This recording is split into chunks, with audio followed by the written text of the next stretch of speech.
Très bien, assalamu alaikum wonɓe darde Jama TV, assalamu alaikum téléspectateur ɓe fop salminama wona o mawo andunoɓe no hiɗon andi souvent tous les jeudis ara ɗe mari émission Ndaru Yiɗa. Émission o wiyete Ndaru Yiɗa, ɗon andi oɗo émission ko woni le grand émission DJ Bella Joli, ɗon andi sur Jama TV. Toujours mi andita on hari ko GDP TV o waɗete mais arti ka télévision Jama TV. Hara mi salmini jama foppu neniraɓe babiraɓe bappiraɓe kotiraɓe soriraɓe yafo ɗon noon nani hande miɗo durma seeɗa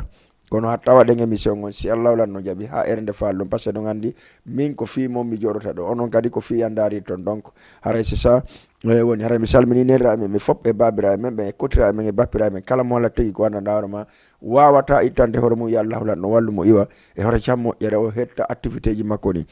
e salminay noon kala mon dawrama no waali ka hôpital nanga soka walla nawni waali donc en salminay fop hiɗon andi noon hande kadi ka Ndaru Yiɗa en ardi FM go ɗon andi Ndaru Yiɗa souvent en arda e pied gara koye no foti no laaɓa no ɗumani mi sikki noon président mala on invité men on peut être ɓe tardu hara ɓe ka lawol mais ɓayɗon andi enen ere nden kuma joguitoɗen nde hara c'est pour cela association ji ni fo salminama mi salminay kala mon dawrama en tout cas ko hoore association mi fuɗɗoray le président Jammala Bari Bantingel kanko woni président l'alliance de la sous-région mi ara e président kanko monsieur Sidi Ndelo kanko woni président jeunesse moyen Guinée mi salmina monsieur Souleymane Bari commissaire président moyen Guinée au Sénégal mi salmina monsieur Wuri Thialere le président de haut conseil à l'étranger mi salmina kadi Ceerno Boubacar Madaka o Koubiya sarsiɓe ɓen ka haut conseil religion et social kamɓe salminama Oustas Conté kadi salminama ɗon handi kamɓe ko base Guinée salminen Isiaga Togo sarsi ɗon ka sport salminen kadi monsieur Ibrahima Sori secrétaire général ɗon e ka commission on ka sport salminen Bari aussi Amadou Bari Pellal kadi salminama kankade commission salmi monsieur Bari aussi kamɓe kadi ɓe salminama salminen kala mon dawrama yombuno salminen salmi yombuno Nicolas e salmi kay Nicolas moƴƴa salminen kadi Elas Souma ɓen ɗo fof no salmina no weltana salminen kadi e Touré kankadi ko kanko woni chargé de commune attaché la presse walla près d'ambassade de la Guinée kankadi sa bientôt on yiyemo ka télévision ɗaɗi le grand émission salla jaaɓi kono no ɓe wiri noon émission e télé on rewa pour walla soso walla maninka on yiyay ɗo monsieur Touré bientôt si Allah wlan ɗon jaaɓi donc aray entretien ɗum heddi mi salmini noon kala famɓe DJ Bella Joli kala famɓe DJ Bella andituɓe DJ Bella no émission on e Ndaru Yiɗa on tous les jeudis hara mi salmini on donc ɗo gandi noon hande waɗa beaucoup de clip un peu de parole on faami ka beaucoup de clip un peu de parole parce que mi jonnali o numéro téléphone on taw hande noon miɗo sofigoy taw sikku mi sofa naafila waɗi kum Macky Sall ɗo de la sofi de je vais vous dire ça voilà carrément mais ka régime si clip no woodi jonnan ɗon par ce que jama on ha mi anda jama on branche ke ka émission hotiren ndaren non o mission hotiren Fouta falama dow min degoy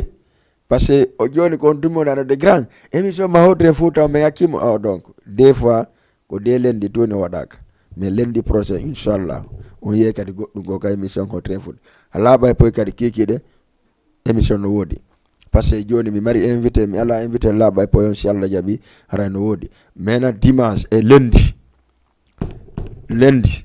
mi attaquay wonɓe bonnude o culture simmayali après noon ɓe ara ɓe réplique o kadi acca ƴetten mahi ka régime ndaren clip mi suɓa clip ko arɗo wo komin jeeyi ɓayɗo Lebanos in Johnny Beko Chedanza Sanjay Eko Elelele yo Baby arwa dengi gol seda Baby seluti dina banka mada Watai penano Baby arwa dengi gol seda Baby, seluti dina banka mada Watai penna ko arbenel gilam nange yalta inge jemma Ko domi donda kandi yange bota ko poma Gigol no maridole singol nangi no yola Mi iro mi tallo mi lando sita wiko gonga Maro si tardo birndo iro si jora Odo juta sako wana na miliunu Odo osemba sako wana na midongal. Odo ofanda sako wana na minaila. Baby, gigol mangol aminai, baby, gigol mangol Fiji nai, baby, gigol mangol jali nai, baby, gigol mangol bungi nai. Baby, arwa dengi gol seda. Baby, seluti dina banka mada. What I been nano? Baby, arwa dengi gol seda. Baby, seluti dina banka mada. What I been nano?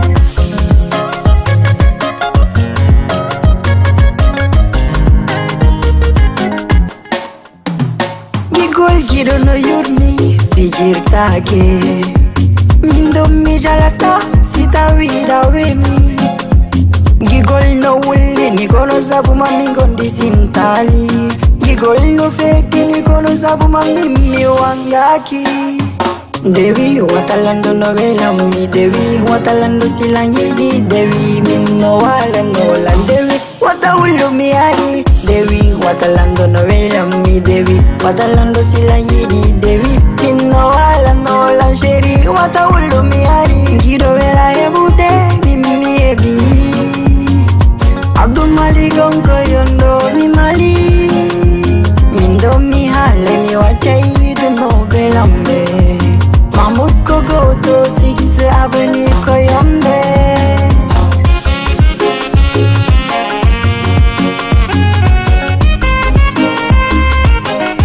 Oiko kila kila.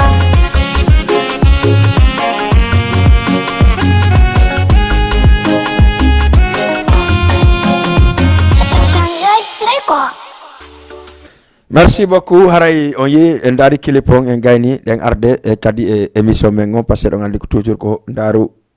yida. Merci Amadou Gonkou depuis Côte d'Ivoire haray me de weltanima moƴƴa no feewi no feewi gonga haali pulal ben. Donc ara en salmini kala mon daroma en tout cas no ka Jama TV no habbiti sina télévision on darata bay ko pelletti ko mabe daramo mo duwa darede. Hara en ƴettay ka numéro téléphone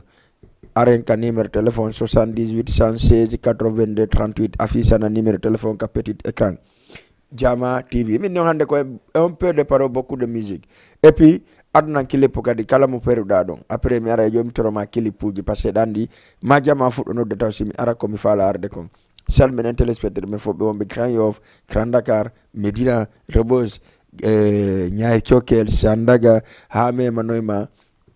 Parcelles Assainies, Liberté 6, salmina famille DJ Bella Joli on kon fop kala mo daroma kadi hotre dongol tuma mi salmini dum hotre be pita be fo kadi weltanama be labbe mamu weltanama dalaba be weltanama ha memo kindiya be weltanama linsantama gali be weltanama ha wewto ka fore on fo on weltanama nano fi ka moy gine kam jeyaado may ndaren kilipo kadi artem passé mi do arde mon joni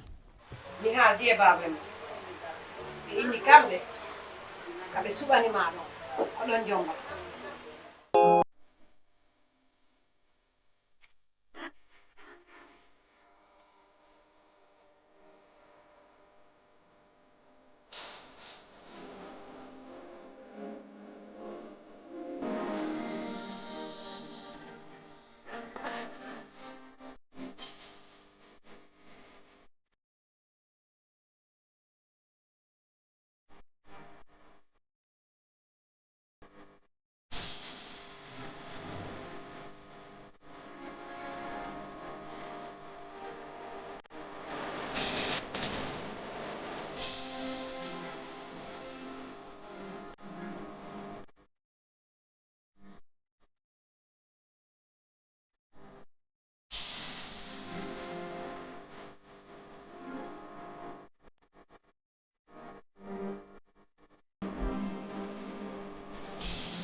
78 116 82 38. Assalamu alaikum.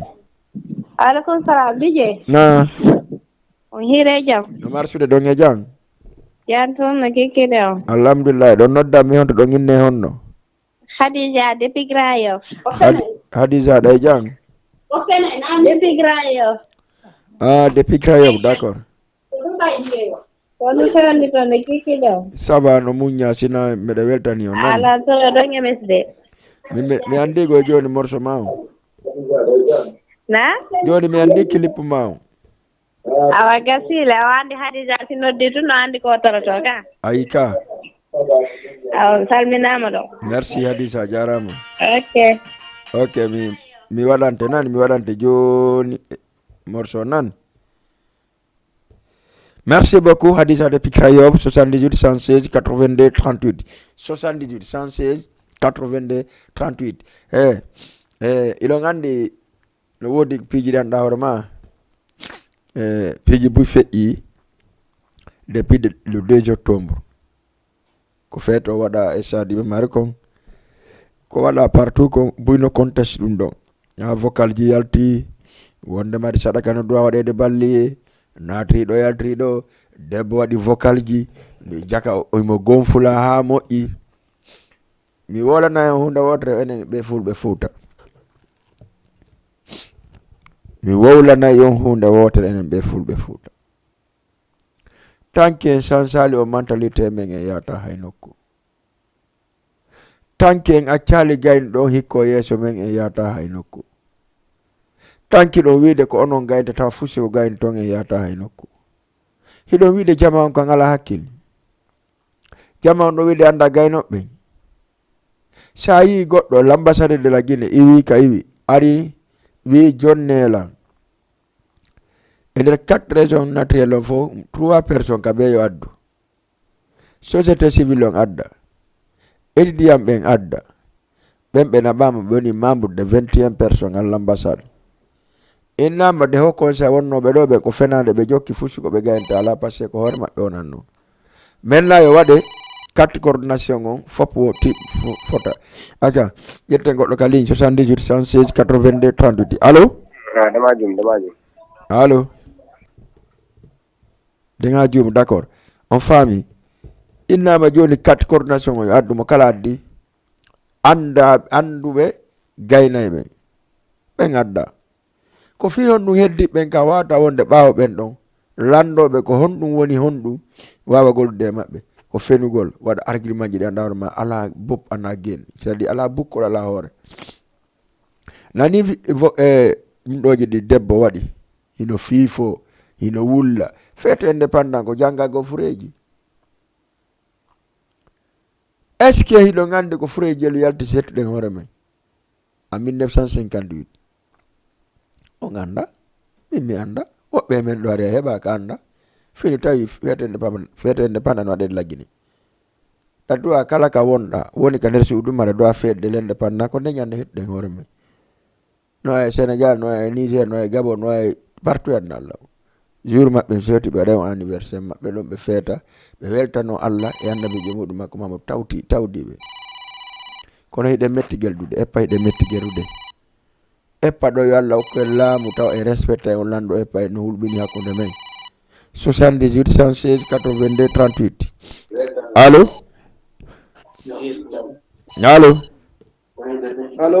oui wa DJ nala ton jantum ko fewndi alhamdulillah day jang yo da nodda mi honto da inne honno la nodda depuis Krayof mi salmini be Krayof da inde nen konno inde nen ko Ansele Boss yes salmini be Krayof be nani okay ko nu falla kekide do kekide do ko song yorke video makko ta jasina ngomi fala tagam men donc wata jasina yeah yori ken that in yori ken an kadi ayegita tanani sabo nebi ka woni anse benota parte ton ko Guinée quoi d'accord mi wadante mo nani okay merci beaucoup Ok, merci beaucoup. 78 116 82 38 ko ɗo mi salminta famɓe ɓen fop kala kadi wonɗo ka groupe mo annduɗa hoorema direction ñaani le 3 décembre aɗa salminama ko ɗo mi salminta wano kanko Aïssa le présidente passé ko kanko watti wiide groupe on créé pour no ɓe gollira kanko Aïssa depuis 5 o salminama salmini Oumar Sodo salminen Lama depuis Medina kankadi o salminama salminen kadi wano Husay depuis Medina kankadi mo weltana moƴƴa moƴƴa salminen wano Khady Labe kankadi mo weltana moƴƴa moƴƴa depuis Diamniadio salminen Oumar Sodo kankadi mo weltana moƴƴa As kankadi mo weltana moƴƴa depuis Krayof donc salminen noon wano monsieur Diarruga donc mallamin tout le monde kala wonɗo ka direction ñaani ale ƴetten goɗɗo ka ligne allo on jarama ɗon e jang hiɗon e jang Salato. alhamdulillah Yo. hiɗon noddanmi honto ɗon inne honno Allo oui. hiɗon noddanmi honto ɗon maake honno Jamtu Nalato. hiɗon noddanmi honto ɗon maake honno merci beaucoup ara men nantodirali ko feewi mi salmina wano Husay depuis Pikine Adama depuis Grand Dakar salminen Basine depuis Medina kala wonɗo ka direction ñaani salminama par ce que hiɗon andi le 3 décembre c'est anniversaire ɗo émission ndaroyiɗa émission hotoren Fouta nono ton émission laaɓa pon ton mais o émission ko émission woni émission hotoren Fouta émission ko miñiti hotoren Fouta ko miñiti laaɓa e poyi kono noon hiɗon andi ko fiyo ɗo nde waɗande fête le 3 décembre miɗo andi jamanu no motivé no mobilisade pour aller o ñaani acca ƴetten goɗɗo ka ligne 78 116 82 38 allo allo on jarama ɗon e jang jonta alhamdulillah ɗon maake hono ɗo noddanmi honto allo oui hiɗon noddanmi honto ko nu falno ka kikiɗe ɗo lan heeɗi o ko nu falno ka kikiɗe ɗo hokkay dédicace merci beaucoup 78 116 82 38 hay salminen wonɓe ka réseau sociaux ɓen fof no darde en accali hay e goto donc mi arta e mon plus tard acca ƴetten goɗɗo ka ligne 78 116 82 38 allo allo on jarama ɗon e jang jantin ɗon e jam alhamdulillahi no kombo wonɗan no muña kombo ko Fatima depuis Grand Yoff Fatima depuis Krayof eyyi Fatima ono Krayof noon go ela waɗi sappo e mon ayi ka par ce que vraiment on dara e télé on nodda vraiment la weltani on Fatima merci vidéo ɗuma émission mo woni foti moƴƴan merci beaucoup Fatima miɗo weltanima moƴƴa nani awa ara lang invité on kay le 3 décembre on anniversaire l'émission on noon d'accord inchallah ro yeggitali ko Raga Bamba mi falade joni Raga Bamba ɗum no ka koyɗe an ɗo awa lambambi ɗo goɗɗo mi jippinaymo joni nani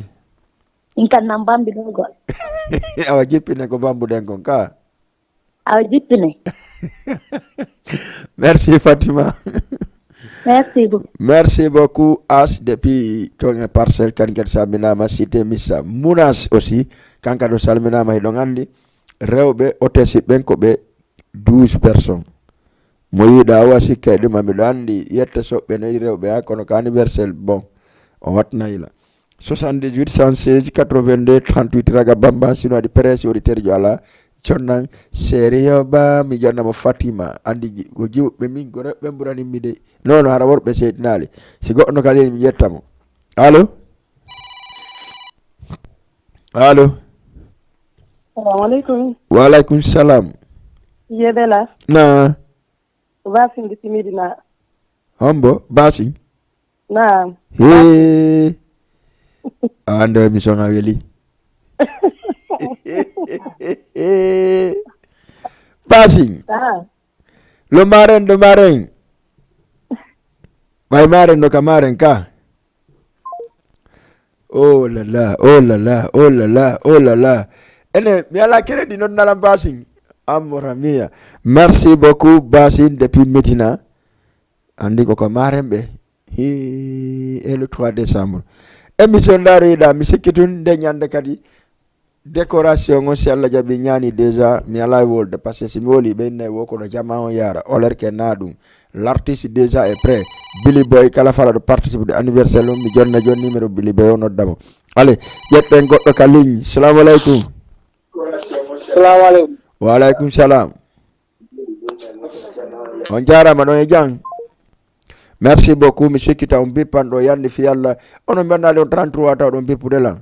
Oh non kadi sala ngose ok ko do mi samta do en Kerno Telimile kambe woni président do e do e Sénégal kambe do en Kerno Telimile presse sportif on kambe jogiti salmine monsieur Mané kanka do salmina moƴƴa salmine Yaya Malik kadi salminama moƴƴa salmine kadi hombo kanko Gramadaliw dongol tuma mi yeggitali mo Grasa Kumar Telimile kadi salminama salmine jon goddum jumtum acce ƴetten goddo ka ligne allo DJ Bella na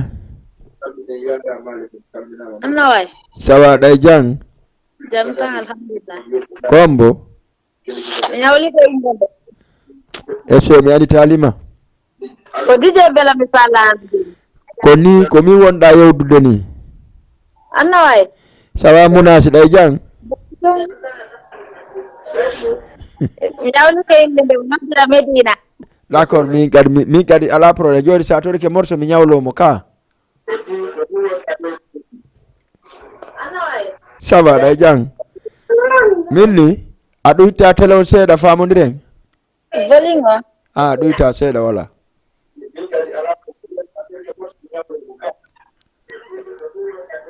allo okay jam tan alhamdulillah way mi do hedi ma joni kombo wonda ko dédicace dum okay apare mi pala Saifon Balde ko yimene dernier clip makko ka clip makko dernier d'accord mi wadantama Saifon fin de émission nani merci mi weltani kema émission ma wel awa teddungal ma le 3 décembre anniversaire lo nani okay jama awa donc arelan habbi on fo salla jabi merci ok 78 116 82 38 ara en salmini jama fop dom samt encore une fois Hussein depuis Pékin o salminama ok acha jetten goddo kalin assalamu alaikum alaikum salam anaton on jarama don e jang janton kon fewli way ko émission gon fewndi Leo Messi depuis Grand Yoff Lionel Messi depuis Grand Yoff yes I gasi bay ko Lionel Messi wida na ella ara don weltina golle monde vraiment là-bas quoi merci beaucoup voilà mais da fala ko men non petiro de andi men ko mawdo do ben ko ay ka ko benne yon quoi way d'accord petiro mawlana sino do yandi wadana mi o do mi anda simo mari ko mawlam na min yo labrina non petiro mawlana bay mi anda simo mari ko mawlana ma allô ok merci beaucoup 78 116 82 38 artiste be fo kala fala be participe de ka anniversaire be jetten qu'est-ce qu'il y a allô assalamu alaikum wa alaikum salam wa rahmatullahi don e jang jarama de jantu alhamdulillah don e jang na la ton jantu alhamdulillah yo don nodda mi honto don inne honno Grayof ouais be Grayof be sapo avant ayre mala jordo lara affaire gidin passé na foti quoi ayka merci beaucoup soutenu gongon don mo ya ilo make honno voilà adana ma Saifon ka voilà dai ne honno antori do Saifon nena wone nem sonjino ha ka de san ko don non ok d'accord o don hira ma horo dolle kan il y a pas de problème de weltani manani merci beaucoup 78 116 82 38 mi accede auditeur be nodda après non si tawi waden limiti on medo clip nani haray ko do woni programme on salminen ummu depuis ri 23 kadi salminama salminen kadi wano kanko Fatumata an salminama e birta gore makko ale mi jetta goddo kaligne ale allo oui allo on jaram tanala ton ino e janno marsude janton yetu dala on le ton no munya do noddami hon don inne honno mamma lamarana jabe no de dental dido mama lamarana d'accord da noddami hon to mama da dental bentali mama lamarana depuis bentali ay mama lamarana da jang janum nala ton le janton alhamdulillah na no jode ti wata na golo na ni kana ndata maga moja malaba jarama malla mi weltani ke bentali bin fo ni kana ya tuna merci Mamadou Lamarana fara on ko na zaka bol say ni fara on ko na Zaga Boy d'accord ok de Zaga Boy nan inshallah jabi merci beaucoup 78 et 116 82 38 womi okkumo Zaga Boy donc mi okkayte Zaga si Allah no jabi haray toujours don andi en salmini jama foppo ona o ma o kala mon dawro ma en tout cas fewno da démission daru yida on jama on apprécier émission daru yida on ka kikide do jetten goddo kadi ka ligne assalamu alaikum maaleykum salam dige na jaram na la ton ino e jang janton mo wonda alhamdulillah kombo ni Hadiza de Grand Yoff Hadiza oda na Hadiza inete do toñete do tuwoni ka woni Hadiza ko ono ko Ray Diallo inete Ray Diallo d'accord ka woni Hadiza ok Hadiza sa kon pewndi wondare wallahi no munya nani sina meden habbi yon ba ko ma participer émission ngon e ko me watta ko ok mi nani nani da yewto fi enen fulbe ben ko dum mi falno wolde sa may enen fulbe be den duwa dartade hoore man gonga ko ino da kon wallahi daren enen kadi konno fottirten jokkondire woni ensemble woni nene goto baba goto ko dum nodi kan vraiment mi do weltani ma Hadiza vraiment ok merci beaucoup DJ merci Hadiza vraiment no dédicace mo ko dami yolan hidina sama wodo no darani lando wona min ne MSD te welaydo makana no ma min ko ndo wela tammi ko noni artiste jango ko non kadi mi tori ke mo do oro no de yo do ok merci beaucoup 116 82 38 hara en salmini jama on de weltani be kambe auditeur be fo merci Rayanatu merci has kadi gal wala hara en fo en salmini be si tay goddo ka le nyatnamo acca 78 116 82 38 allo allo oui on jarama don e jang janto hido nodda mi on to don make honno ko tele jama mi yido men noddi kala na do wonno ko du wonda direct jaaja ko don wonda direct jaaja ko bayni ni dan darude do memo mi yiyon na on jaaja la direct fendo ka Jama TV ko télévision Jama TV awa aray nam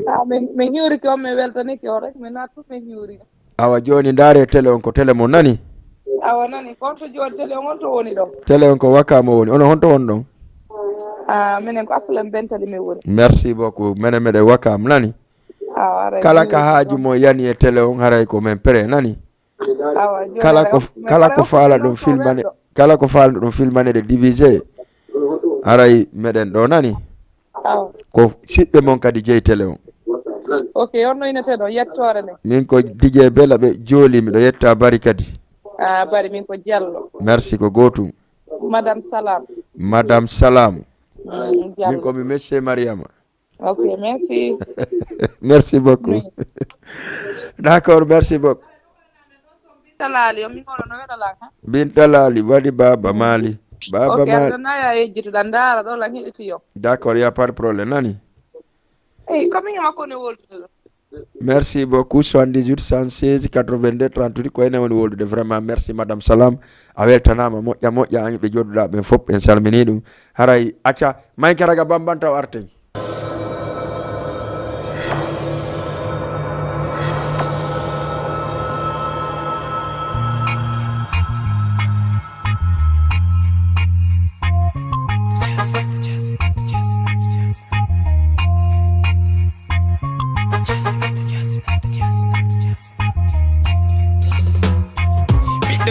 mo daro wakilo ette fota sattino arsike may demande wo fotama jabu wata huto windu maru mandito adna ko hande min jango am fatti jango wobbe gogo ari wokko sai luttata la ko feƴƴata ta jasinam fi bayda fini tawi mobe mano mari jawle no jarni galle no jogiti dingira o toje ta jasinam fi bayda adi hewto Belgium Amsterdam London fi bayda jogiti kaydi Babylon ta jasinam fi bay ko anko niwre fi bay ko mayno henti ta jasinam fi bay ko anno wuli fi bay ko mayno utti ta jasinam fi bayda dasa XX Lexus je millandari lakala sabi taxi e pasi andi timma ta jasinam fi bayda nyami hari tef mi do wella gite anno wodi ta jasinam fi bayda nyami hari tef mi do wella gite anno wodi josro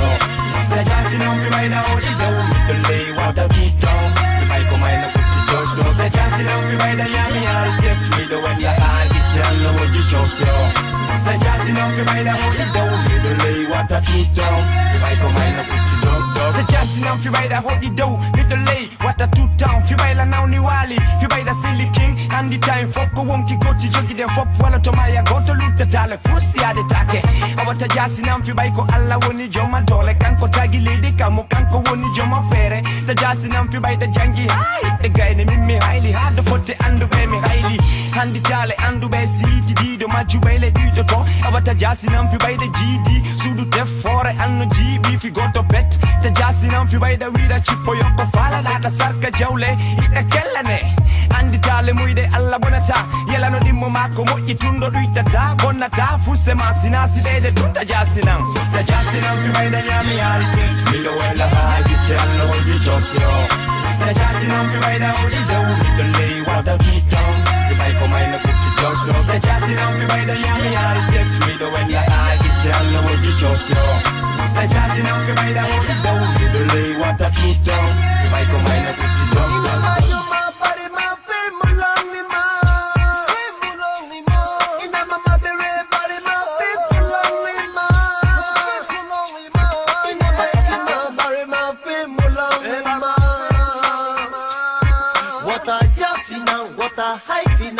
Original security. Ta jasinam fi ɓayda ñami yaari def miɗo wella ha gicce allah wonji josio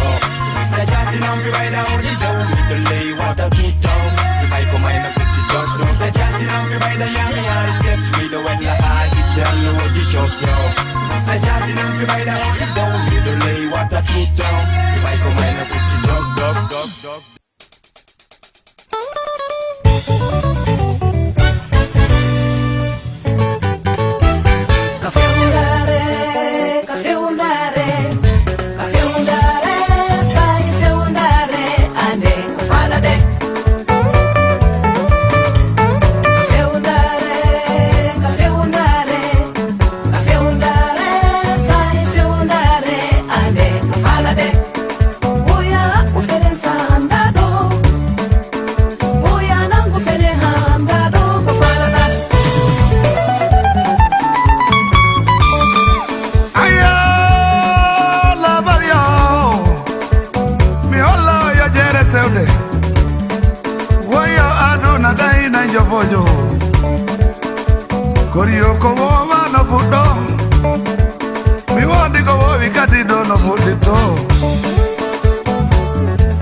No what anda do ko falada njula musu benno ya do otira be majaluta batida be bella velto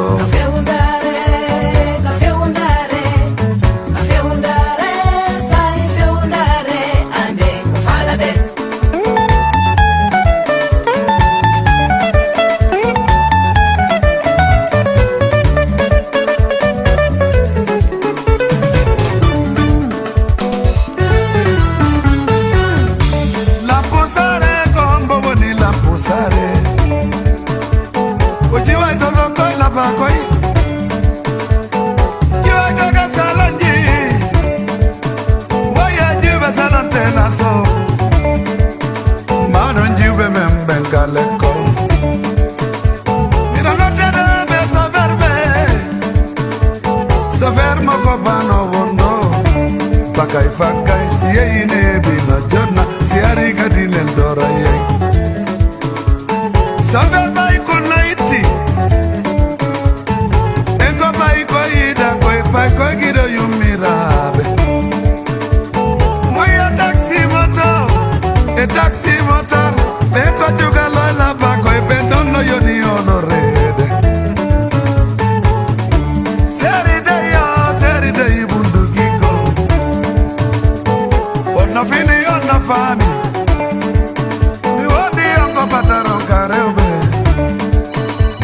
ondongo kido sondu wankil ko seri parfait njuri acha peti yero signé woko ya habbu feren etten goddo kalin allo yo jara hidon e janno marsude nalar ko woniri don jantum no liggeren korno yaade seeda don noddammi honto do make honno mide make Aissatou Bennatali oui Aissatou allo no e nalato kono andi anniversaire DJ Bella Joli le 3 décembre alhamdulillah Aissatou télé o Aissatou doydu télé o seeda naam doydu télé o seeda Aissatou sinaka ka minane taka télé minana maka minan wala fami ka émission on no weli moƴƴano merci Aissatou kono welni émission on ɓay kono woni darde nodda merci on jarama boy albarka mi weldike boy na seeɗa Aissatou ko madame Ba ka ko madame Bari ka ko madame Sow ka ko madame Diallo madame Diallo yeɗɗa monsieur Diallo le 3 décembre ko yon couple tawol la ñaani anniversaire l'émission on nan ok merci on jarama albarka mi hiwrino dow merci beaucoup ok Aja 78 116 82 38 merci ka plateau Basing a salminama depuis Medina salmine Mariama Labe e salmini Mariama Bari aca mi jetta goɗɗo taw ka ligne allo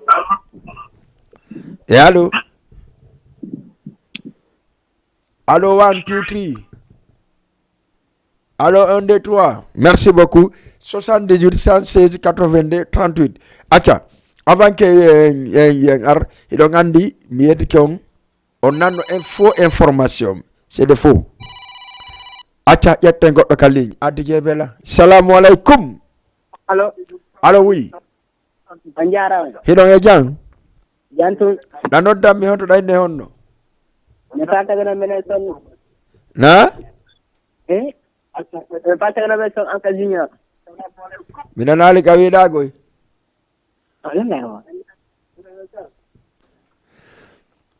mi famali o yette sojo ɗo merci beaucoup haray nodde men subaka 78 116 82 38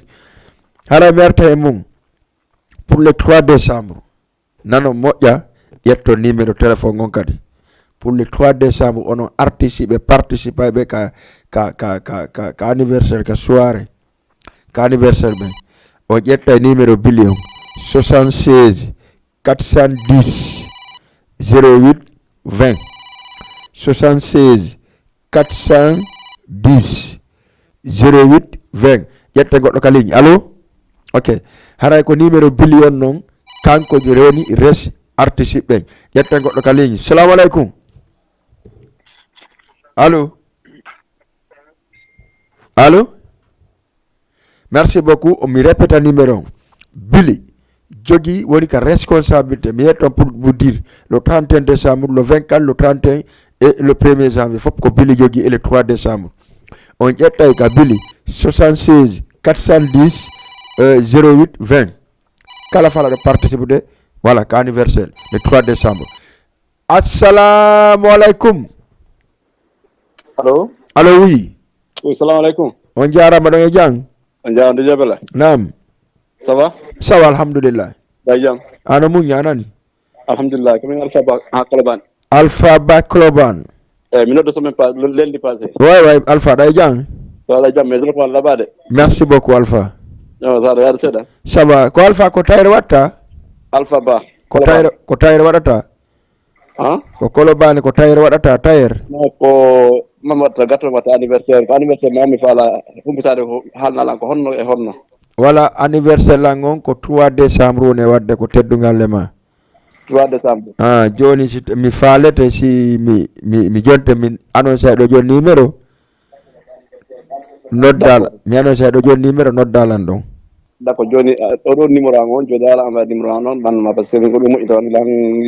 golla ville Dakar d'accord joni problème ala mi jonte joni numéro déjà da wawi jette 77 595 10 37 d'accord on do numéro WhatsApp mam no numéro WhatsApp ko 76 481 96 82 merci beaucoup ko numéro WhatsApp ngon nani Allah ayira handa ayira sel non mi do andi ko trop même wallahi merci beaucoup merci mi do welti mi do welti ma wi Allah daw émission yeso Allah wallahi ngana hunde wata dena ko baba goddo merci Mr Alpha modde men foti men do moddi hayre ko kippi men ngon holti ko kippi men ngon walla so kippi men walti artiste men moddi hada wallahi merci mi do weltani ma mi do habbe ayre ko kaabe dum anda dum moddi ha moddi ouais so vraiment d'accord haray fay do yirto ba non d'accord merci Alpha mi weltani ke manani d'accord o kam Alpha Dara to kra Alpha Dara prépare non Alpha Dara prépare non bengang Mariama Ba e bidam Aissatou Ba d'accord Mariama Ba Aissatou Ba Safiatou Ba d'accord haray mi welti ki bare inshallah no en ka tele en nodde ka téléphone mi yaay haka ma sha Allah jabi d'accord mi dori ko ba do numéro ay numéro on ka numéro no joni do si mi gayni an noddan tun banan sin tun mi gayni émission on nan d'accord ala pour inshallah ala pour le problème merci beaucoup merci beaucoup ok d'accord merci 78 116 82 38 le 3 décembre anniversaire DJ Bella Joli on anniversaire DJ Bella Joli ko anniversaire o émission Daru Yida kalande nyande yidudo lang e yidan do lang ko yawtawa mi nyani mi wada fête anniversaire sita falata amu sita wi kadi ayata mi jonna numéro wave ko participa soutena DJ John parce que c'est pas facile hein? Moi je dis la vérité donc si fait donc mi artay mi yewtan ko hombo woni parembe ben e marembe ben si fait en nokugo avant tout d'abord l'anniversaire DJ Bella Joli aura lieu le samedi le 3 décembre au Niani Night Club mais oui parrain monsieur Paykun Sare ngal payngal labanga ngal nandade e payle monsieur Salou Conté président SB Vision kanko woni parrain jon kanko ka hikki don kadi hombo wano balde le boss depuis do Grand Yoff ardi don kadi balde depuis Fass golle do Rue 25 wonɗo e Kuyate Bafode donc sen iwi don aren ka marembe don andi marembe non voilà Basine depuis Medina Aissatou Bari depuis Grand Dakar e kanko kadi Batuli depuis do Wakam donc aray ko bendo ni marembe ko weda ni parembe ben donc aray do ngandi association ji ni fo ko mboni baba événement on papa de l'événement ko monsieur Jamala Bari Bantingel woni papa de l'événement on ko mboni koto de l'événement on haray ko kanko wiete Grand Abdoul Bambara depuis Grand Dakar kanko ni koto de l'événement on do ngandi donc do ngandi fe on do ni piji ni fono piji pajanni kon lan toyi jama on fop parce que invité be buno wodi en arta sitigol be si Allah jabi petit à petit hara mi arta kade mon le 22 novembre inchallah DJ Buba do kadi gollode Jama TV anniversaire makko ko nyani watta hara Jama kadi soutenul émission lagine kemo watta do foppo ya nyani le 22 octobre do pardon le 22 octobre do kanko woni anniversaire makko. Donc min ko le 3 décembre hara vraiment me le weltani o moƴƴa. Le 24 décembre nouvelle génération no jonni rendez-vous e stade Iba Mar Diop ha se woɓɓe arno wiide Iba Mar no yani e sa no yani ko fenade nani ko seeɗani go kunni pihum yani ɓe wi hande kadi lambo wattata ton par ce que ko lambo woni adde guere on mais e stade suspendaka ni rien. Concert ji no laati le 1er janvier le 31 et le 1er et le 24 décembre si Allah jaɓi à partir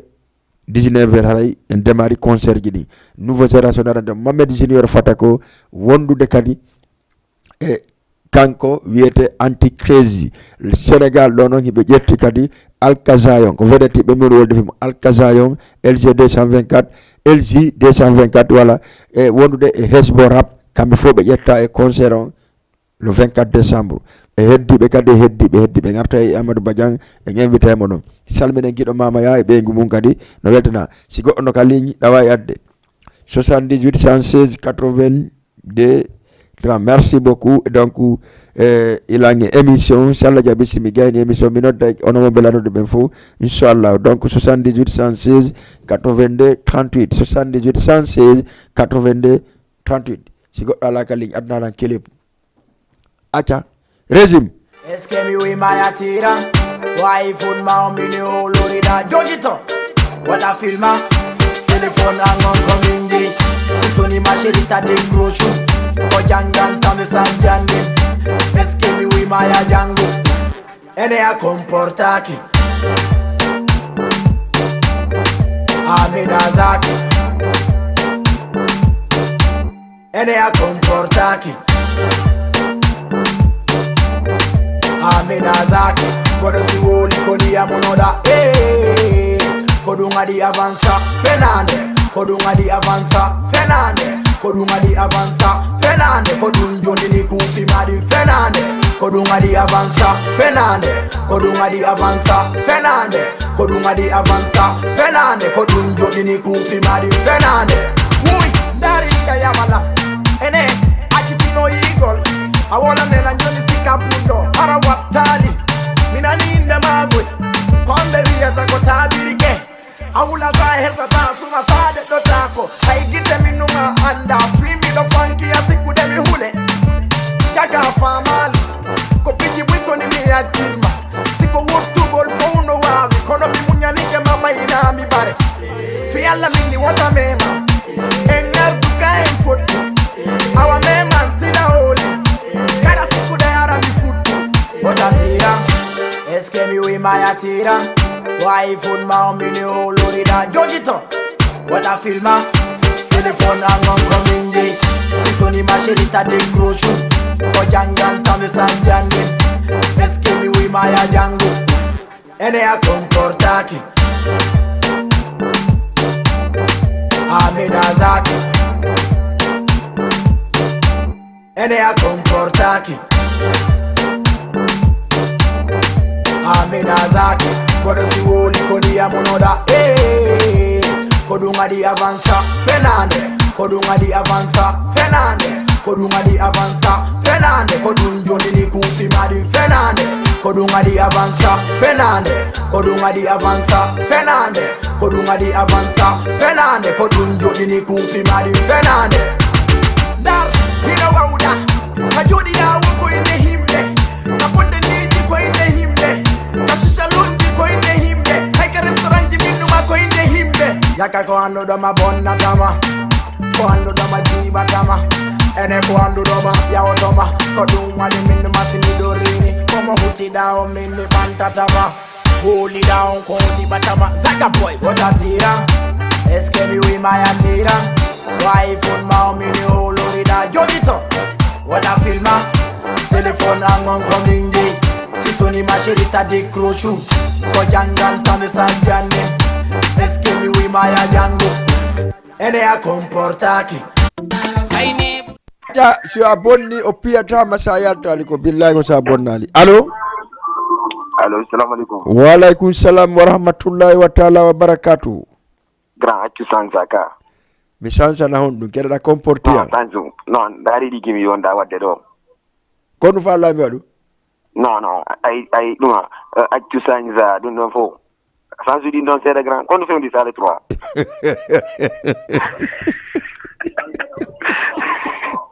kono fewndi le 3 grand baba mi famali kono gasi problème ala keranda miɗo andi mi faami kadi a faami ka ayi ka ala sansu wola men kono fewndi le 3 min komi artiste goy ala problème artiste mi jonni numéro téléphone ko artiste jot nodde min nana accima ɗa woltu ko hono fewde le 3 non le 3 décembre ko anniversaire o émission wiyeteɗo ndaru yiɗa ok merci beaucoup wara salmini jaman fop merci jaman vraiment c'est comme ça et puis no fewɗo ancien ji ɗin fof mi yiɗi salmine kadi wonɓe ka kingal batul no ton sara président o moussa ɓe foppu dal kala wonɗo kadi ba diallo kadi o salminama ƴette goɗɗo ka ligne allo oui DJ oui fayin ko alpha oui a heɗike ka ok metti ka dara bo metti ko bo a golli ko gotum nima wimi répétez ma numéro 1 76 allez ba yetta téléphone yetta numéro abra den abra Oro, allô? Ouais. Yetta numéro 1. Yetta mon numéro 1. Yetta la numéro 1 ba modi. Ayetta numéro 1. Ayetta numéro 1. Ayetta numéro 1. Ok, DJ Bella, aywa. 76 481 489 481 481 96 82 481 96 82. Ok, d'accord. WhatsApp on non. WhatsApp on non. Ouais. Ok, d'accord, il n'y a pas de problème, Inch'Allah. Jodi si woni alti kamiso min noddete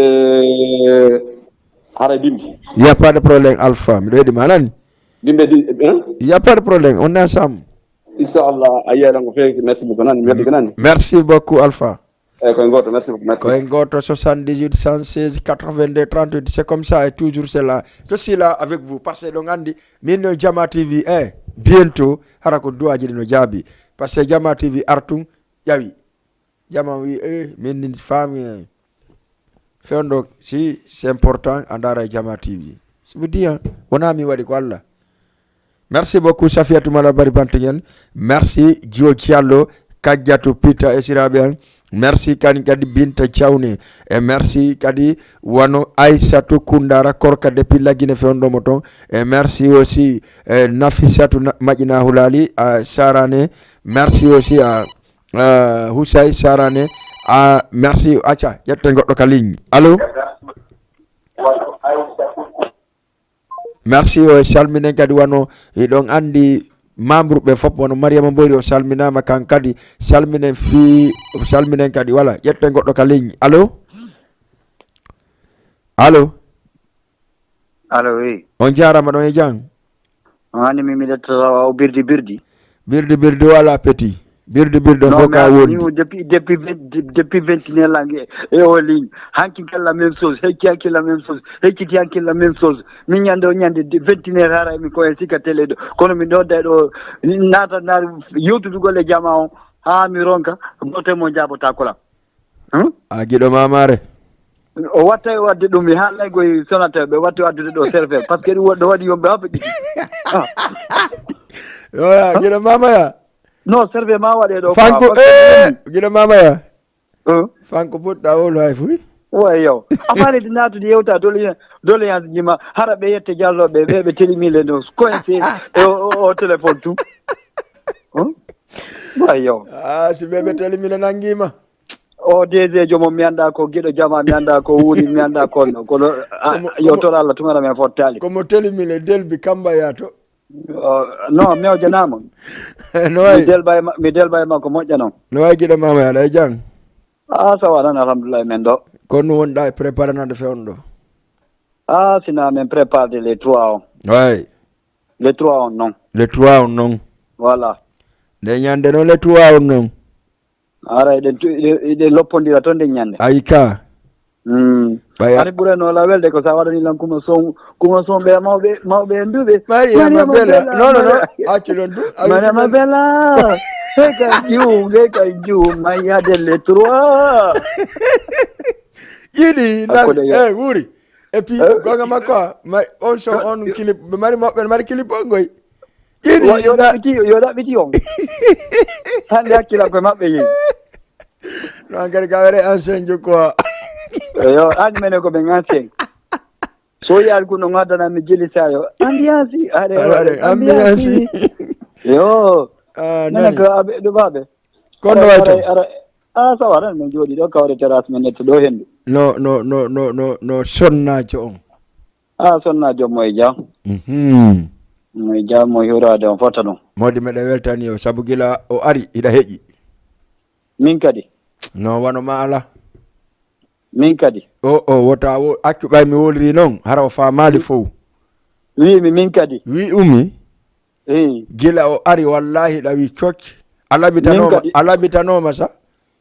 Wi mi min kadi. Joni ala nyamde janande ndeysan. Al ni me ko nous prépare dans les 3 ko dum fa la minute guinéon dandi ko dum prépare les 3 déjà mi jetti dato mi jetti boiton hande kadi ko onon heddi préparande go parce que ko onon yahata ko onon commandata ko onon watta fo ko onon andi ko mbo wiete bela lundi ko minge maka plateau inshallah woni na 14h watta 14h inshallah ndanyande ko ka wuri mi soddirta si Allah lanno jabi wuri defa law préparer les 3 les 3 inshallah nani inshallah la problème ara mi do habbi ma gido mama ya ara min yuri ko communauté guinéen fop na o ma o d'accord ara be ko be jogiti do be jogito asata affaire on ko Jama TV vraiment ara yi wata be manko wata be tultu acha mahinton merci beaucoup Lapitane la Maria Mabella. Lapitemo.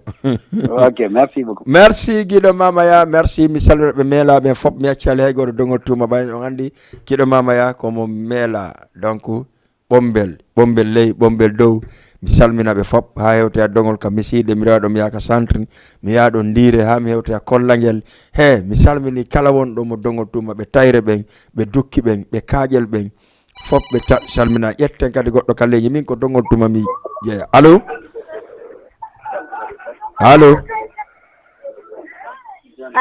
allo oui no marsude Sere bangi jam alhamdulillah dayne honno da noddammi honto ida konno wiete da noddammi honto men nodire cité millionnaire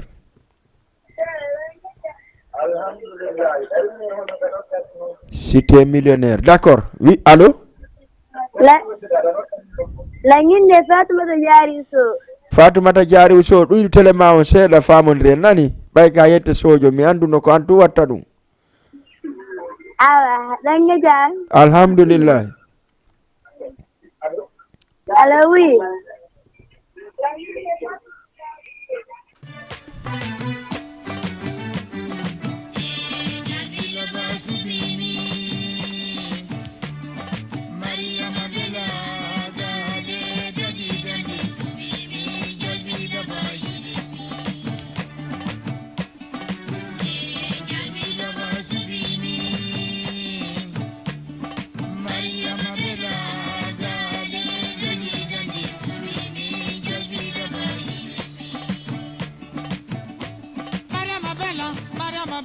Maria Mabella,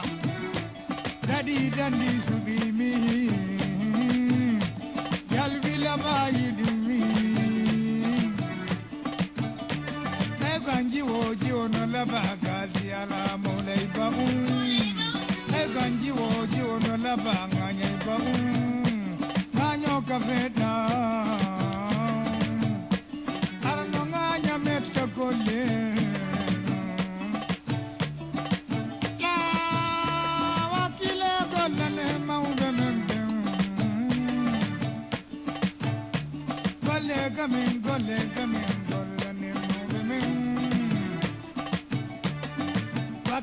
Wakila de gola non hore mum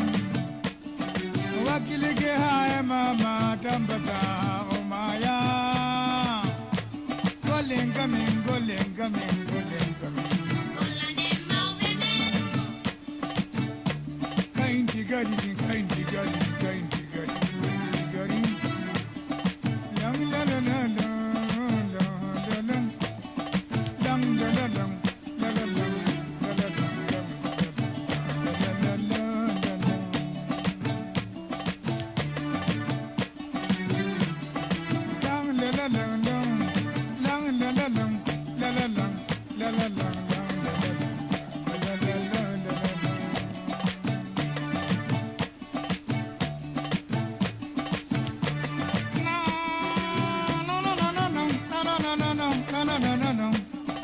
la la la la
Seyidi Ndiri en nafindira signé Albella Mariama Bella. Assalamu alaikum. Alaikum salam. On jarama don e jang. Grand minni en sanzuka. No, c'est mi sanzi mo ya. Ah, grand joni me fara do musto no. Musto e ombo. Musto tati. Musto tati, d'accord. Ah, musto Usman tay ko mona. Kadi ayang ala sanzude. Ah, komino mari sans grand. Tu sanza. Billahi ta tawat na la ndiko bilang ngata waro. Ay no ko nangata la sai lan ko ya jalo awalda. Grand fendo mi la ndiko fendo ni volta go fo. Oui, mi sa fala wol ko falla. Bayara mi kam yala kam wola. Minu ala grand le 3 mi kadi sa wadana le 3 mi nang. Ne. Mi kadi le 3 mi abotoma. No, yadan na bot. DJ Yaya. I want to go.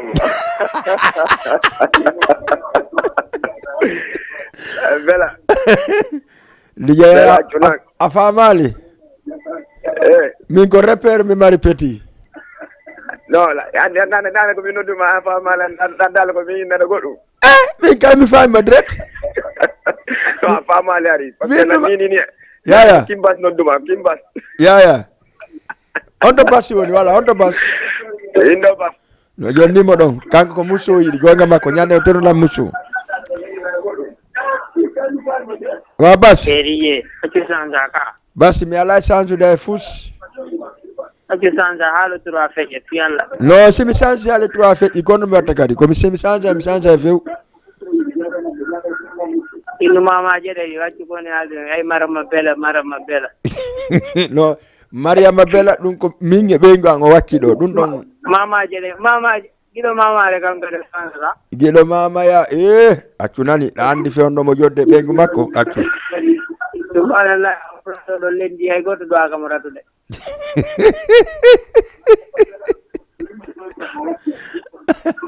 ay lendi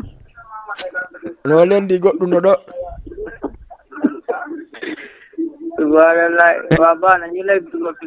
Merci beaucoup, Bas. Big up. Merci. Salmi on DJ, merci beaucoup. Voilà, merci beaucoup à l'émission mais on l'a bi halani feu. C'est-à-dire tu kulung hal pula benda. La bi halani. C'est-à-dire l'année émission mengo hara en salmini nodduɓe fop en gaccali hay goto vraiment miɗo weltani jama o moƴƴa yo allahu lan ɗon hejjindin en hewre jam moƴƴere okkoren ko falɗe darden ka hulɗen kamen moƴƴinana kamen moƴƴina kamen moƴƴinen kadi entre men kamen noon si moƴƴa par ce que en moƴƴina entre men ko ɗum si kamen lancoto haray ɓe wi si a faala ñamude ñiiri welndi ko ma ɓattoɗa defowo ndi ñiiri welndi on ñaama sina ɗum so defi ñiiri welndi an tuucuɗo ɗaɓɓude toɓɓe wiya ñiiri ndi wela mi hoolaki un jour viendra tawa heɓay ko weli haray miɗo salmina on miɗo weltano on miɗo hokka on vraiment bon sens e général Pikine no salmina no feewi kankadi vraiment équipe makko on fof salminen kadi monsieur Alpha Mali salmina Camara Thiaroy